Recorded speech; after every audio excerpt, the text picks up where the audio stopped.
नमस्कार, मैं तत्व गुरु आपका स्वागत करता हूं अपने YouTube चैनल सरल समाधान में। मित्रों, बहुत सारे मेरे मित्रों ने मुझसे पूछा है कि गुरुजी कि श्राद्ध और तर्पण में क्या फ़र्क है, और गया आदि में या फिर ब्रह्म कपाली में अगर श्राद्ध कर दिया जाए तो क्या उसके बाद भी मनुष्य को अपने घर में श्राद्धादि कर्म करने चाहिए। तो मित्रों, आपको बताता हूँ कि श्राद्ध कभी भी नहीं छोड़ना चाहिए।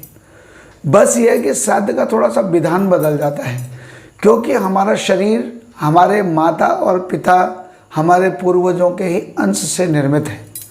क्योंकि माता और पिता के अंश रूप, जिन्हें हम क्रोमोसोम्स कहते हैं, उन्हीं से हमारे शरीर की उत्पत्ति होती है और हमारे शरीर में वो जीवन पर्यंत हमारे शरीर में रहते हैं। और ऐसा नहीं कि माता पिता की मृत्यु के बाद वह हमारे शरीर से उनका अंश चला जाता है, ऐसा नहीं है। हमारे शरीर में उनका अंश रहता है और उस अंश की पूर्ति के लिए हमें अपने पितरों का श्राद्ध जरूर करना चाहिए और उन्हें विहित तिथियों में उनका श्राद्ध कर्म करके तर्पण आदि करना चाहिए। अब रही बात तर्पण और श्राद्ध में क्या फ़र्क है।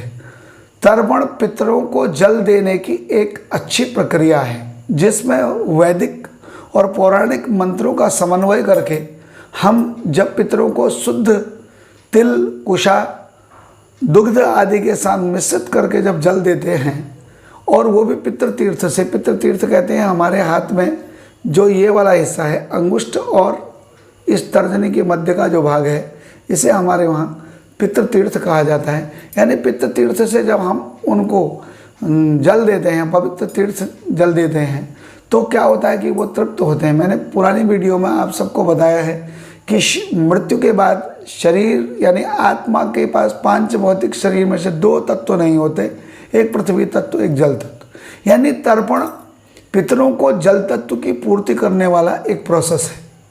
और उसके बाद अन्न का दान करना बहुत ज़रूरी है, और वो भी पका हुआ अन्न हो तो बहुत अच्छा।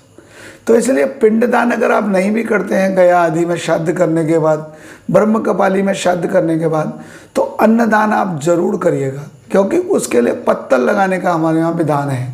तो इसलिए मैंने पुरानी वीडियो में आपको बताया कि कब कितने पत्तल लगने चाहिए।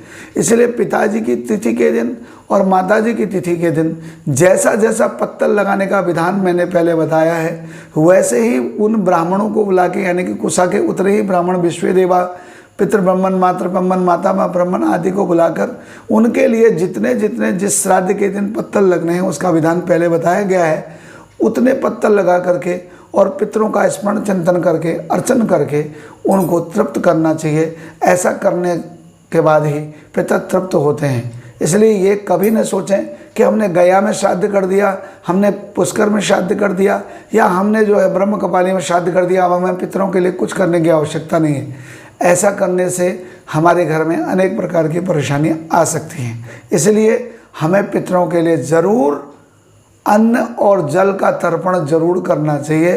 पुनः आपसे मिलता हूं, तब तक नमस्कार, हर हर महादेव।